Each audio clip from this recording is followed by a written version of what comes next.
पहलगाम घटना की जो शुरुआत होती है वो दो व्यक्तियों के रिश्ते से पैदा होती है। एक मुल्ला मुनीर और दूसरा है नवाज शरीफ की बेटी मरियम नवाज। जो मुल्ला मुनीर है, जो जनरल मुनीर है, ये भी पाकिस्तान के पंजाब सूबे का रहने वाला है और जो मरियम है वो पंजाब की मुख्यमंत्री है।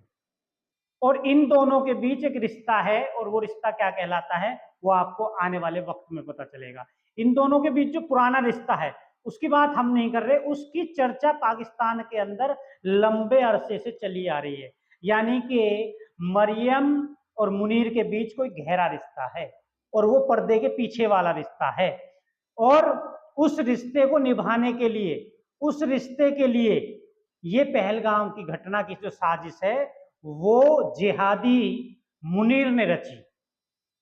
अब ये हम नहीं कह रहे, ये पाकिस्तान की गलियों में इस बात की चर्चा है कि एक हिडन यानी छिपे हुए रिश्ते के लिए मुनीर ने पाकिस्तान की जनता को दांव पर लगा दिया। मुनीर ने ये नहीं सोचा था कि पहलगाम की घटना के बाद भारत इतना बड़ा कदम उठाएगा और इतना आक्रामक हो जाएगा और इतना बड़ा नुकसान पाकिस्तान को झेलना पड़ेगा। लेकिन एक कहावत है ना कि मोहब्बत जंग में सब जायज है। तो ये जो मोहब्बत का जो सिलसिला है इसने पहलगाम को की जो घटना है उसको पैदा किया। यानी कि आपको समझना पड़ेगा, जो सिंधु नदी है वो मानसरोवर झील जो हिमालय में स्थित है वहां से निकलकर भारत होते हुए पाकिस्तान पहुंचती है और पाकिस्तान के पंजाब सूबे से होते हुए सिंध प्रांत पहुंचती है और अरब सागर में गिर जाती है। ठीक है। अब सिंधु नदी का जो अधिकतर जल है वो पंजाब सूबे में खप जाता है और थोड़ा सा पानी जो आपका सिंध प्रांत है उसमें पहुंचता है। और इसी पूरे जल में से जो 1960 में सिंधु जल समझौता भारत पाकिस्तान के बीच हुआ, 20% जल भारत इसका प्रयोग कर लेता है और 80% जल वो पाकिस्तान को जाता है। अब 80 में से भी लगभग 60 से 70% पंजाब सूबा जो है पाकिस्तान का वो रोक लेता है। तो 10% 15% के आसपास ये सिंध प्रांत जो है केवल पानी पहुंचता है। और सिंध प्रांत जो है वो इसी बात को लेकर नाराज है कि जो पंजाब प्रांत है पाकिस्तान का वो पानी रोक लेता है और हमें जलापूर्ति पूरी नहीं हो पाती है। और जो पाकिस्तान का पंजाब सूबा है उसी के जो आसपास की जमीन है वहां ज्यादा खेती होती है, यानी कि उपजाऊ भूमि वो है और कुछ अदर जल संसाधनों में उस पानी को रोक लिया जाता है, प्रयोग कर लिया जाता है। अब पंजाब सूबे की जो मुख्यमंत्री है वो मरियम नवाज है जो नवाज शरीफ की बेटी है। अब मरियम नवाज ने क्या काम किया कि एक रोड मैप बनाया कि नहरें जो हैं वो बनाई जाएंगी और जो सिंधु का जल है सिंधु नदी का उसको डाइवर्ट किया जाएगा उन नहरों में। यानी कि सारा पानी जो है वो पंजाब के अंदर ही रहेगा, पंजाब से बाहर पानी नहीं जाएगा।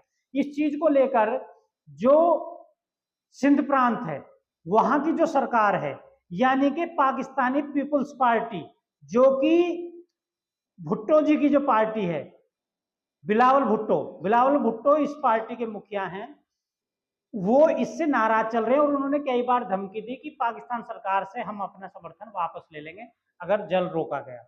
और एक टकराव और आपसी विवाद वहां बहुत ज्यादा चल रहा है। अब जनता का ध्यान, पाकिस्तान की जनता का ध्यान इस जल विवाद से हटाने के लिए एक साजिश रची जाती है और उस साजिश के तहत इन दोनों के रिश्ते ने पहलगाम की जो घटना हुई, जो नरसंहार हुआ, उसको जन्म दिया। जनरल मुनीर ने इसकी पूरी साजिश रची और जनता का ध्यान सिंधु जल विवाद से हटाने के लिए पहलगाम में आतंकवादियों को भेजा और ये नरसंहार कराया। यानी कि इस घटना का जो मेन जिम्मेदार है, इस घटना का जो अपराधी है मेन, वो मुल्ला मुनीर है। और मुल्ला मुनीर ने ये अपना रिश्ता निभाने के लिए मरियम नवाज से रिश्ता निभाने के लिए ये घटना को साजिश थी। यानी कि आपने अपने रिश्ते को, पर्दे के पीछे जो आपका नापाक रिश्ता है, उसको बचाने के लिए, उसको बढ़ाने के लिए आप भारत में 28 लोगों का नरसंहार करा देते हैं। यानी कि भारत को यदि जिंदा या मुर्दा किसी को पकड़ना था तो वो जनरल मुनीर को पकड़ना था। जो अटैक होने थे वो केवल एक व्यक्ति को टारगेट करके, या तो जिंदा या मुर्दा जनरल मुनीर को टारगेट किया जाना था। लेकिन कहीं ना कहीं मुद्दा भटक गया और जो अपराधी था वो फिर भी बचा रह गया और बाकी लोग जो हैं इस भिड़ंत में मारे गए। कुछ लोग भारत से भी निर्दोष लोग मारे गए, कुछ पाकिस्तान से लोग मारे गए।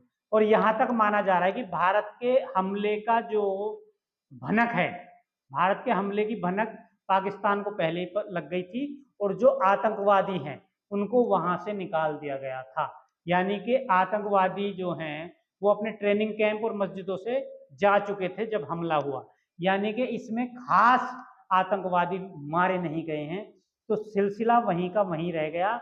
और आपने कोशिश तो की, आपने हिम्मत की, लेकिन आप पाकिस्तान के जो आतंकवादी संगठन हैं, जो पाकिस्तान की रीढ़ की हड्डी है, उसको कहीं ना कहीं आप तोड़ नहीं पाए। या तो आपसे देरी हुई है या कहीं ना कहीं रणनीति जो है वो फेल हुई है।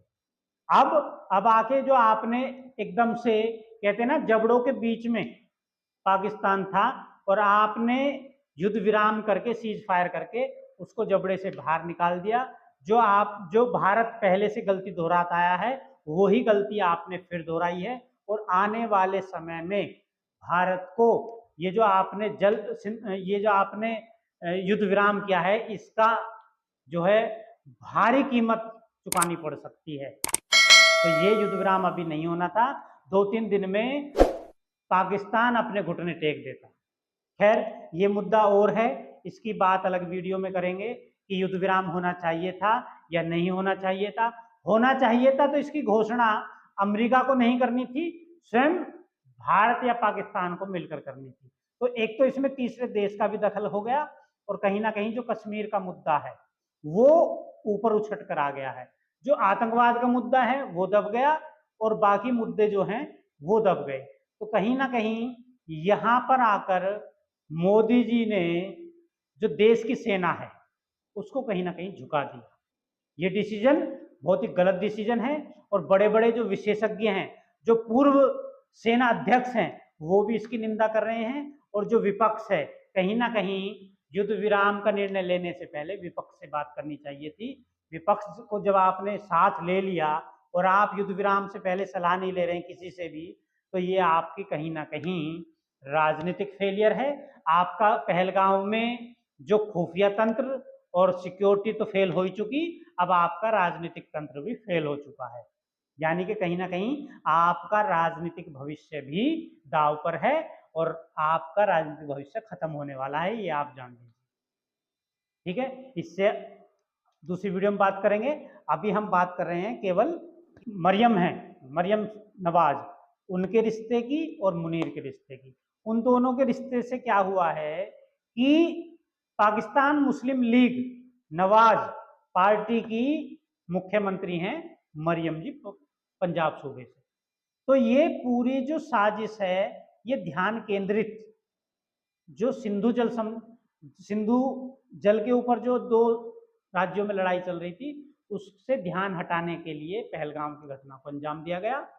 और ये चर्चाएं पाकिस्तान की गलियों में चल रही है। ये इनसाइड स्टोरी हमने आप तक पहुंचाई है। यदि आपको हमारी वीडियो अच्छी लगी तो वीडियो को लाइक करें और चैनल को सब्सक्राइब जरूर करना। इन्हीं शब्दों के साथ जय हिंद, जय भारत।